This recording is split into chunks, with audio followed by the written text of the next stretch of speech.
Muchas veces, al emprender un proyecto, dejamos a nuestro alrededor una estela de desastres. Absortos como estamos en cumplir nuestros objetivos, no reparamos en el daño ocasionado por nuestras acciones, y si lo hacemos, nos empeñamos en restarle importancia.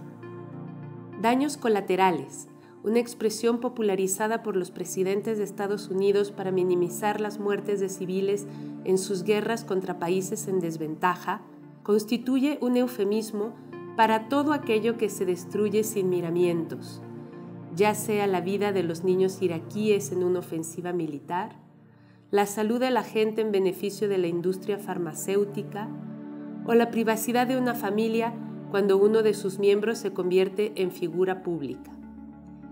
El tema de nuestro dossier surge de una convicción. Esa zona de perjuicio soslayada, esas víctimas ocultas bajo el peso aplastante de nuestra voluntad, merecen que las reconozcamos.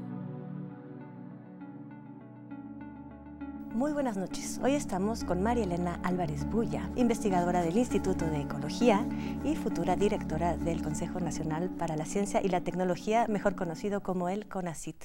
Muy buenas noches, bienvenida. ¿Qué tal? Gracias por venir con nosotros. Muchísimas gracias.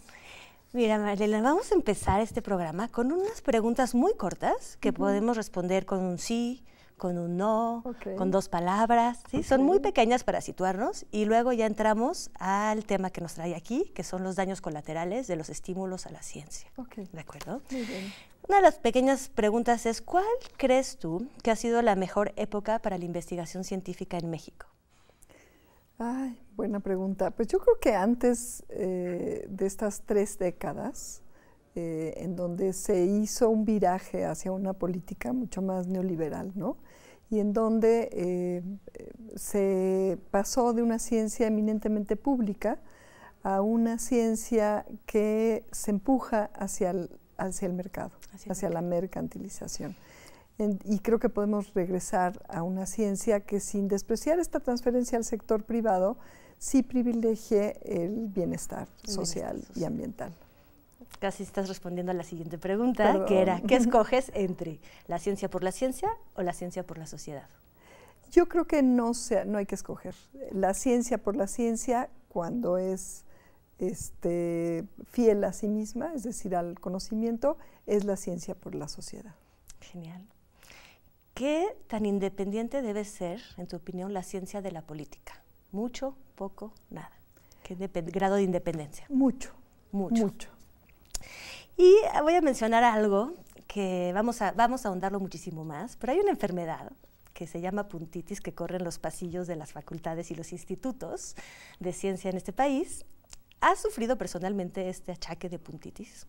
Sí, sobre todo por la incomodidad que implica dejar de hacer ciencia por llenar formatos y por cumplir con esta, como tú dices, esta enfermedad de la puntitis aguda en la cual estamos inmersos, ¿no? Sí. Estupendo. Pues bueno, muchísimas gracias. Vamos a entrar ya de lleno a los daños colaterales que pueden existir en estos programas de estimulación. En la revista de la universidad consideramos un programa, sobre todo el SNI, el Sistema Nacional de Investigadores, como algo muy valioso. Al preparar, sin embargo, este número sobre daños colaterales, nos dimos cuenta que no existe nada tan puro que no deje un espacio de sombra. Y creemos que estas zonas de sombra siempre merecen la pena verse, ¿no? Puntualizarlas.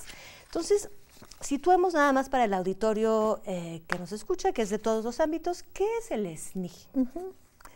Claro que sí, el SNI es el Sistema Nacional de Investigadores. Actualmente hay poco más de 28,000 investigadores que son favorecidos con estas becas, que son, como su nombre lo indica, un sistema nacional de estímulos adicionales al salario de los investigadores.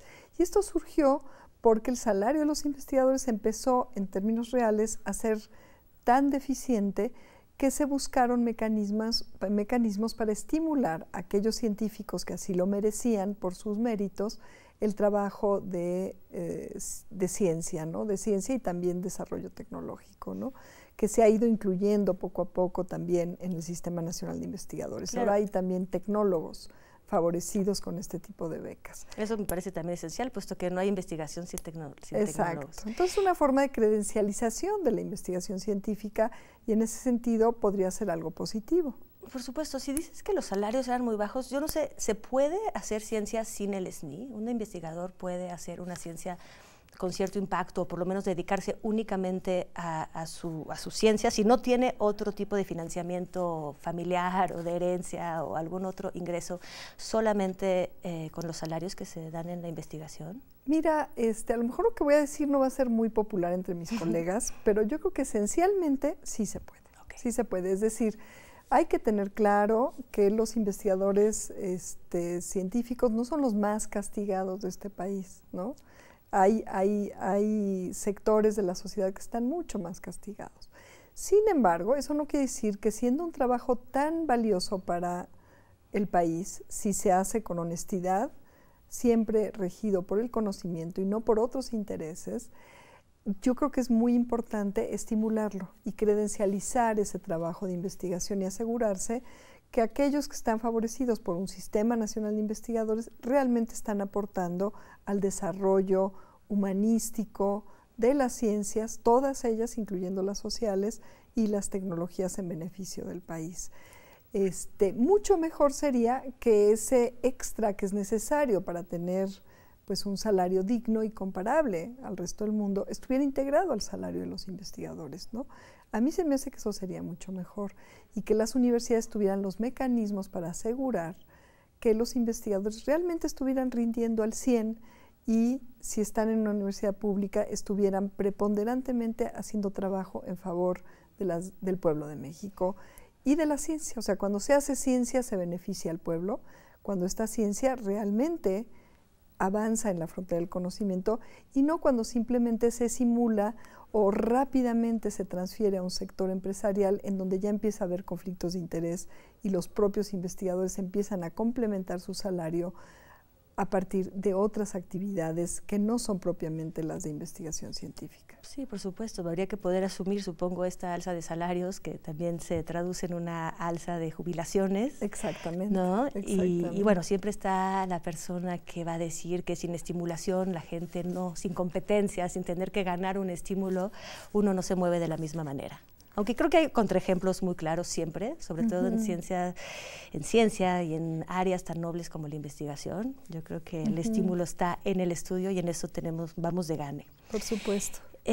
Mencionabas de si pudiéramos quizás llegar a esta utopía en salarios altos y manera de verificar que los investigadores están realmente en su área de trabajo, haciendo, cumpliendo con sus compromisos tanto ante la ciencia como la sociedad, nos volcamos en el problema creo principal, que es el de la evaluación. ¿Cómo evaluamos qué está haciendo cada quien? Y creo que ahí es quizás uno de los puntos delicados, ¿no?, de estos sistemas, ¿no? Claro. En la época actual, ¿tú crees que la evaluación del SNI es más cuantitativa o más cualitativa? Mira, desgraciadamente se ha vuelto completamente casi cuantitativa y con un criterio de productivismo y más que de calidad y de pertinencia, ¿no? Tanto científica como nacional, porque ahí uno puede desarrollar investigación científica y tecnológica en diferentes ámbitos y hay prioridades nacionales estratégicas que no tendríamos que estar desatendiendo, tanto en el ámbito de la investigación científica fundamental como de la transferencia de este conocimiento a tecnologías nacionales que nos generan una mayor independencia de otros países, ¿no?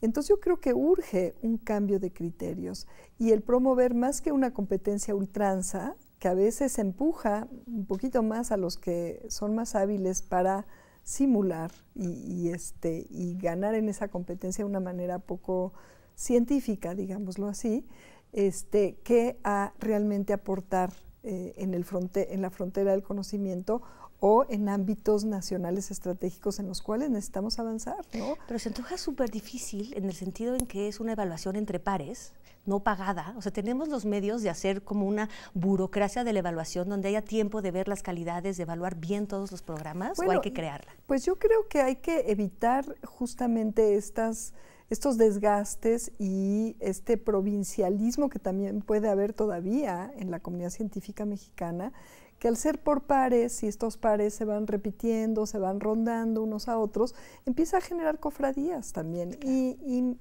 pues no se pueden evitar, inevitables, ¿no? Y esto, lejos de favorecer el desarrollo científico, va generando pequeños cotos de poder, podríamos decirlo así, y de conveniencia, más que de pertinencia científica y social y ambiental. Entonces, hay que empezar por ahí. A mí se me ocurre, por ejemplo, generar estímulos y algunos andamiajes de colaboración para promover no la competencia, sino la colaboración. Claro. Y este espíritu colaborativo debe premiarse. ¿Y cómo se premia? Bueno, reconociendo a aquellos científicos que estén dispuestos a colaborar en grupos pertinentes en torno a problemáticas nacionales estratégicas, el agua, la soberanía alimentaria, la transición energética, el cuidado y manejo sustentable de los riquísimos ecosistemas de este país megadiverso, los problemas de violencia, de inequidad, las causas de mortalidad más importantes de la niñez, de los niños y niñas. Entonces se trata de orientarla, o sea, se trata de definir ciertas prioridades nacionales y orientar la ciencia a resolver esto. Sin que eso sea el único criterio. Okay. Yo creo que hay que también recuperar, porque ha estado muy castigada, la ciencia de frontera transformadora en todas las áreas del conocimiento. Físico-matemáticas, químico-biológicas, ambientales, sociales, las humanidades, y el conjunto de ellas en un concierto transdisciplinario que urge también para avanzar en la frontera del conocimiento. Perfecto. Oye, te voy a interrumpir. Sí. No. Nos vamos a ir un corte, claro, porque creo que tenemos muchísimo más que platicar, sí, y creo que queremos que aprovechemos bien el segundo tiempo de esto. Claro que sí. Estamos con María Elena, sí, sobre todo Álvarez Bulla. Regresamos en un momento, no se vayan, por favor.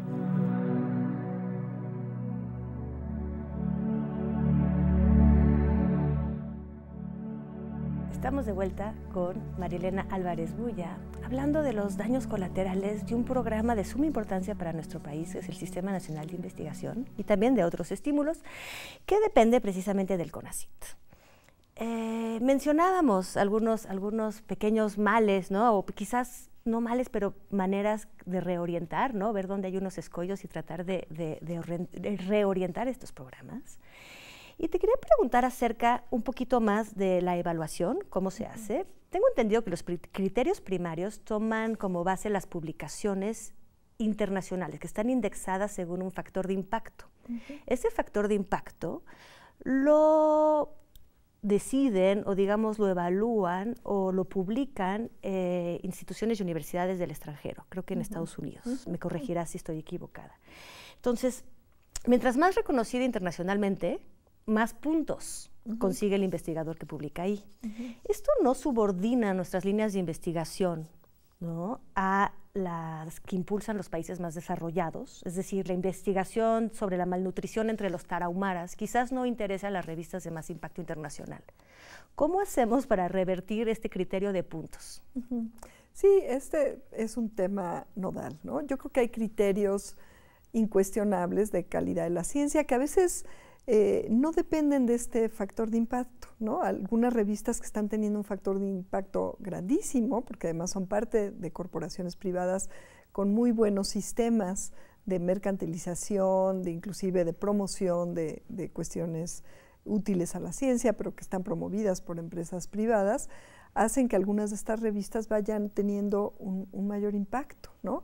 Y a veces algunas investigaciones muy relevantes científicamente que abren temas importantísimos o descubren cosas muy novedosas, se publican en revistas de menor impacto. ¿Tendrías ejemplos como de qué ahorita es de mucho impacto y qué cosas serían de poco impacto? Mira, te voy a hablar de ejemplos que nos tocan a nosotros. Nosotros desde hace ya muchos años, más de 25 años, enviamos artículos a publicar que tienen que ver con los nuevos enfoques de redes complejas para entender la diferenciación celular, que hoy en día está poniéndose muy en moda y empezaron ya desde hace algunos años a publicarse en estas revistas de mayor impacto. Si nosotros hubiéramos estado en una universidad muy reconocida y hubiéramos colocado estos artículos como lo hicimos en aquellos años en revistas como Science y Nature, probablemente no los hubieran aceptado. Sin embargo, publicando desde la periferia, que es un tema colateral al que me preguntaste, y siendo un tema que todavía no estaba colocado como un tema prioritario, este enfoque sistémico en contraposición a los enfoques más reduccionistas, pues no fue aceptado. Entonces fue publicado no fue aceptado en estas revistas de alto impacto, fue publicado en una revista de relativamente bajo impacto, que es el Journal of Theoretical Biology, y sin embargo es uno de mis artículos, o de nuestros artículos, porque está hecho en colaboración con un ex estudiante, actual investigador sobresaliente, Luis Mendoza, de biomédicas, más citados. Y muchos años después, varios años después, como 5 o 6 años después, volvimos a hacer una integración con mayor cantidad de datos, pero que básicamente confirmaba nuestra propuesta original, y entonces sí ya fue publicada en una revista de mayor impacto. Lo que me estás diciendo, ¿no?, es que si es bueno, sí se puede, no hay límite, no hay eventualmente, ¿no? Pero sí hay estas cuestiones que son pues más cualitativas y que a veces dependen de dónde proviene el artículo, de cuáles las áreas más dominantes, como tú decías, de países que no son el nuestro, y a veces está viniendo este aporte novedoso de la ciencia de un país periférico como lo es México. Ahora, si nos vamos a otras investigaciones como las que mencionabas de corte más sociológico, bueno, ahí el problema es mucho mayor. Antes en México se escribían libros sobre sociología, sobre antropología, sobre historia. Siguen siendo los sociólogos, los antropólogos, los historiadores mexicanos, los filósofos, de los más reconocidos a nivel mundial, pero ahora los obligan a partir sus ideas y sus análisis profundos en estos articulitos que son mucho menos significativos que sus libros. Claro, con tal de juntar los puntos necesarios para la renovación del SNI, que ya se volvió su necesidad vital. Exactamente. Y antes venían los colegas extranjeros aprendiendo español previamente a leer esos libros, estos tratados mucho más completos. Creo que eso hay que revertirlo. Entonces vamos a hacer algo, tú propondrías, o vas a trabajar para hacer algo un poco de más largo plazo quizás, no contar los artículos. Sí, más largo plazo, más cualitativo, promover la colaboración y un trabajo más constructivo, científico, propositivo, prospectivo del Consejo. El Consejo de las Humanidades, las Ciencias y las Tecnologías debe hacer un trabajo que vaya mucho más allá que repartir recursos en estas piñatas. Por supuesto, pero ese trabajo va a ser un trabajo pagado. Finalmente o sea, hasta ahorita quizás un problema de las comisiones es que son voluntarias. Sí, pero a lo mejor... Es algo que quita tiempo. El investigador llega, pues revisa rápidamente, cuenta los artículos y el que sigue. Sí, y ese es un tema. Yo creo que hay que evitar estas cargas de trabajo adicional a los investigadores. Los investigadores que estén en sus cubículos, en sus laboratorios, en el campo, en fin, haciendo su investigación, y hay que diseñar mecanismos para poder sí distinguir cuáles son los proyectos que tienen potencial de aportar o en la frontera del conocimiento o en estos programas nacionales estratégicos, y luego tener evaluaciones más sustantivas, ¿no? Menos de evaluación de puntitos y de estas cuestiones tan cuantitativas y tan vacías de contenido sustancial, ¿no? Por supuesto, porque yo tengo un ejemplo, conozco ejemplo de un investigador muy productivo a nivel nacional, que tiene un laboratorio, que trabaja con reactivos nacionales y sobre todo con colegas mexicanos, con un grupo de alumnos y con un grupo pues, no, de doctorantes, etcétera, muy importante. Esos artículos firmados en colectividad y han sido muy castigados en contra de un investigador menos productivo, pero más internacional, que compra unos reactivos, ¿no?, de ciertos institutos y entonces puede firmar con otras personas. Entonces, creo que estás conmigo, o sea, estamos de que esto se puede revertir de alguna manera. Totalmente. ¿De acuerdo? Totalmente. Oye, ¿y crees que es significativo? Ahora, estas revistas, no lo hemos dicho, para quienes no lo sepan, muchas revistas se paga por meter un artículo ahí. Sí. ¿Crees que es significativo el gasto de recursos que se hace por publicar en revistas de esta índole, como Nature, Science? Pues mira, ¿tiene impacto en el presupuesto? Por supuesto, y eso también es un cuestionamiento muy profundo que haces, porque muchas de estas revistas pertenecen a empresas privadas que tienen sus intereses, ¿no? Y nos estamos olvidando de generar nuestras propias revistas con criterios muy estrictos, ¿no? Mi padre era fisiólogo y ellos crearon en un momento de oro de la fisiología mundial, pero latinoamericana en particular, con un premio Nobel en Argentina, el doctor Hussein, en fin, con visitas como el doctor Wiener, quienes estaban interactuando con este grupo de fisiólogos, y generaron una revista latinoamericana de fisiología.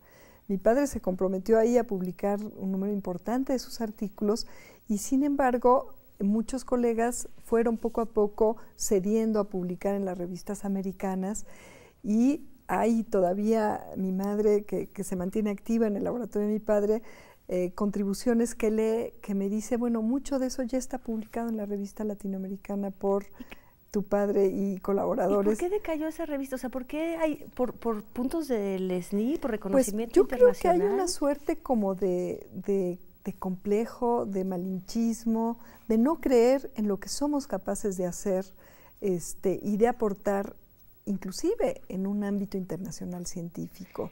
Y creo que esta confianza hay que apoyarla, hay que retomarla, ¿no? Para que como comunidad científica tengamos la confianza de, por ejemplo, tener una revista de muy alto impacto de biodiversidad mexicana, por ejemplo. Todo mundo la leería, porque es muy importante para la biodiversidad mundial, la biodiversidad nacional. ¿Y no podemos crear una especie de factor de impacto nacional? Y yo creo que hay que pensarlo, es muy interesante, y más que factor de impacto, a lo mejor algo un poquito más complejo, pero sí, hay que cuestionar de fondo, de raíz, muchos de estos criterios que nos han sido importados un poco a fuerzas, ¿no? De modelos anglosajones, de una ciencia también colonial que desprecia otras formas de saber, que a lo mejor no la podemos catalogar igualita a la ciencia occidental, que tiene su importancia, no hay que desdeñarla. Yo soy científica, hago biología molecular, el desarrollo, en fin, y creo que hay que tener clara cuál es la importancia de esta forma de saber occidental, pero hay saberes también tradicionales muy importantes en este país y, por ejemplo, esos saberes abren a veces ventanas de exploración científica valiosísima y, sin embargo, se les apropia y ya no se da reconocimiento a los verdaderos creadores de esos descubrimientos tradicionales y de esa riqueza que debe permanecer comunal o comunitaria, como es creada, no privatizarse, porque entonces se destruye, se desincentiva, se desprotege esa forma de generación de conocimiento. Y bueno, ahí hay un ámbito muy rico de discusión en países como el nuestro. Creemos firmemente que hay que revalorar estos otros saberes en beneficio del mundo entero, porque entre esos saberes se han encontrado soluciones a contradicciones que la ciencia occidental no tiene respuesta. Por ejemplo, cómo producir alimentos sin destruir el ambiente, y ahí lo que se necesita es una forma de apoyo distinta, ¿no? Me parece tan valioso y esencial lo que estás planteando. De hecho, se nos termina el tiempo. Una de las preguntas era cómo le vamos a hacer precisamente con estas comunidades del interior del país, que a veces están muy lejos de estos factores de impacto internacional. Qué bueno que lo mencionaste.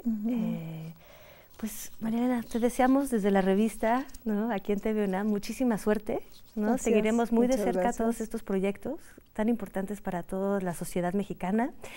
Y bueno, le agradezco mucho al auditorio, al equipo de TV UNAM y nos vemos la semana próxima en el mismo horario. Muchísimas gracias por acompañarnos.